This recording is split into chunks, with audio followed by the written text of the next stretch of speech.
Welcome back to the deep dive. We are jumping straight into the sources today because, well, we're tackling something really frustrating. That feeling when you know something's wrong, you feel genuinely sick, but all the medical tests, Yeah. they come back normal. Oh, yeah, that's a tough spot. You feel the discomfort. Maybe it's sudden stomach pain or just constant bloating, maybe even this weird weakness. But the doctors, they run the tests and nothing concrete. Exactly. And today, our sources are pointing to a potential root cause that's so, well, central, physically central, that maybe it gets overlooked in standard Western medicine. What if it's not a disease, but just something being out of place? That's where we get into this idea of navel displacement, or in India, it's called Nabivikar. The sources basically argue that your belly button, your actual navel, can shift slightly, just move out of its natural center. Wow, okay. Your belly button moving. That sounds kind of out there at first. So, our mission today is to really dig into this. What is it? Why don't we hear about it much?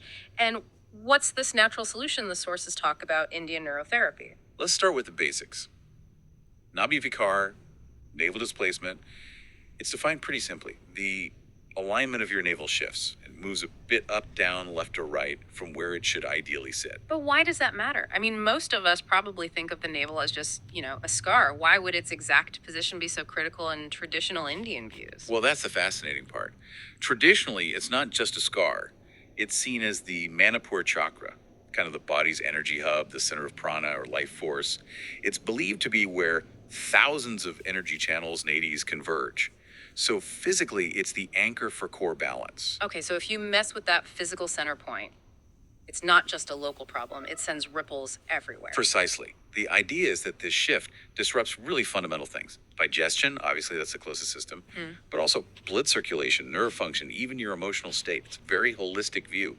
Misalignment equals system-wide disharmony. It's interesting that it's recognized for centuries in one tradition, but often ignored, as the sources say, in Western medicine. Why the difference? Is it just dismissed, or is it about how anatomy is understood? It seems to often come down to the diagnostic tools and frameworks. Western medicine usually looks for, say, tissue damage, inflammation markers, things you can measure in a lab or see on a scan. Nabi-Vikar is more about alignment and tension. It's not something that typically shows up on those standard tests. Ah, okay, so the tests aren't designed to find that kind of problem. That makes sense why people get stuck. Now, what causes this shift? You hear displacement, you might think, I don't know, a big accident. But the sources say even small lifestyle things can do it. That's right. It doesn't always take a major trauma. The sources kind of group the causes into two buckets: sudden shocks and more gradual cumulative strain. Okay, let's talk sudden shock. Lifting something heavy the wrong way, is that a common one?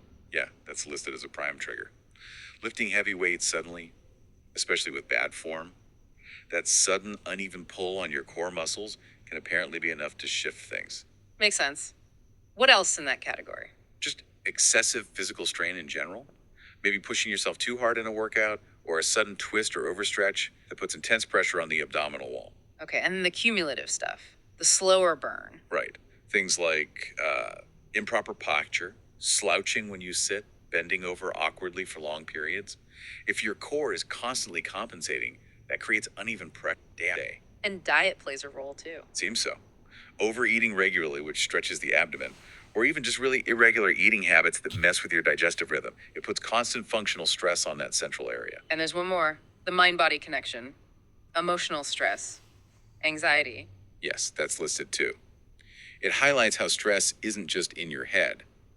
When you're chronically stressed or anxious, your body tenses up, including those deep core muscles around the navel. That uneven tension can, over time, contribute to a physical shift. Wow. So your body is literally reacting to your mental state and potentially shifting its center. It seems to be the idea presented, yeah. Internal and external environments impacting that core stability. So if the causes can be subtle, what about the symptoms? This brings us back to why people get frustrated with tests. What does it actually feel like when the navel is displaced, according to these sources? The symptom list is surprisingly broad, which makes sense if it's affecting circulation and the nervous system. Okay, so the obvious ones first, stomach issues. Definitely. Sudden stomach pain that comes out of nowhere, chronic gas, really persistent bloating, also things like indigestion that just won't quit, or the opposite, constipation. But it goes beyond the gut, right? Yes. The sources mention things like a general loss of appetite, feeling weak in your legs for no reason, or Even low back pain that doesn't seem tied to a specific muscle injury, like the whole body's balance is thrown off. And for women specifically. The sources point out menstrual irregularities as a possible secondary symptom. Okay, and there was one more symptom mentioned that really stood out, something about the heart. Right, an irregular heartbeat in some cases. The suggestion is that the disturbance to the body's core energy and nervous system can be significant enough to affect even fundamental rhythms like your heartbeat.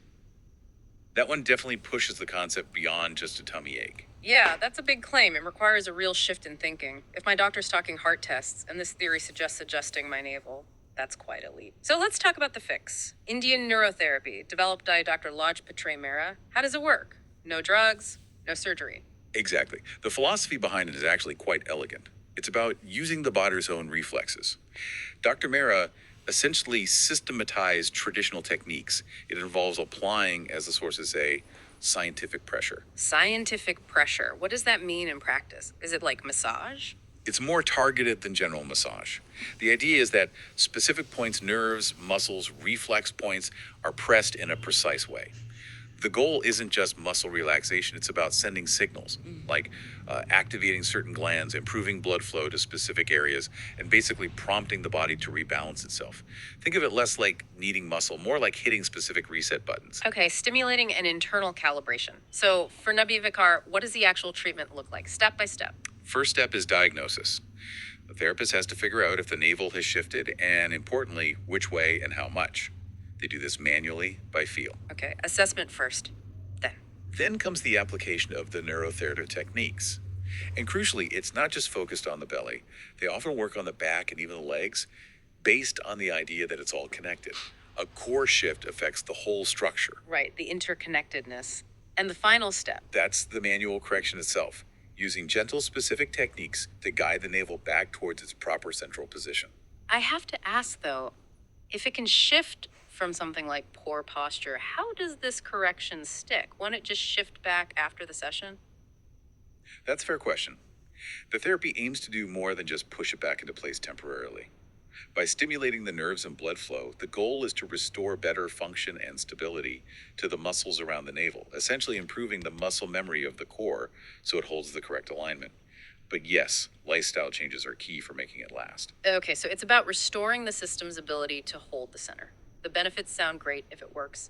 No drugs, no side effects, just getting back to normal digestion, energy, feeling stable emotionally. Yeah, it suggests that maybe some chronic issues aren't diseases in the conventional sense, but more like a system that's just out of tune.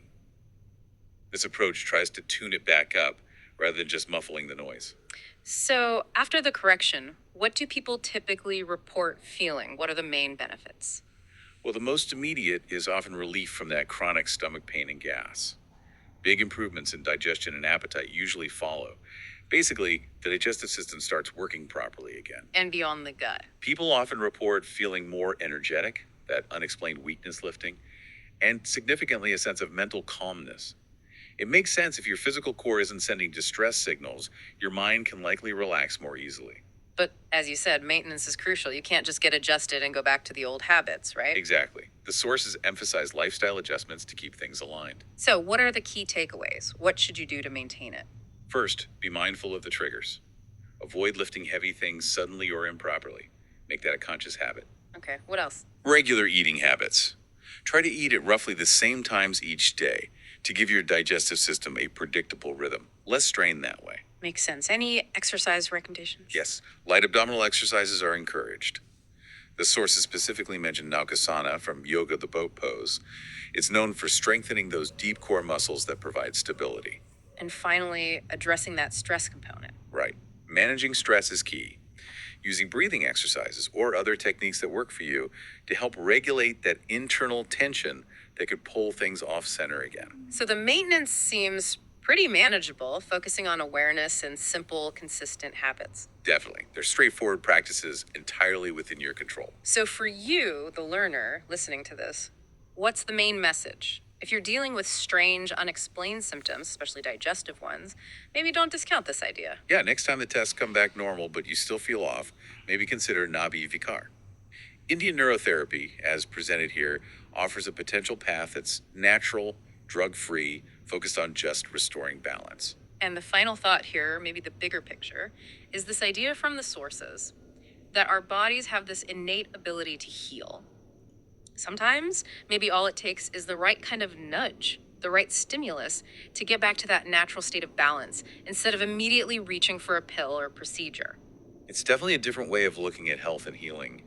And for anyone interested in learning more or maybe finding a practitioner, the source material does mention specific resources. We've included contact information in the show notes, including a WhatsApp number mentioned in the source, plus 91 702 8020 487, where you could apparently connect directly with a professional Indian neurotherapist. Great. That gives a very practical next step for anyone whose interest is piqued by this. Thanks for exploring this fascinating and maybe overlooked aspect of health with us today.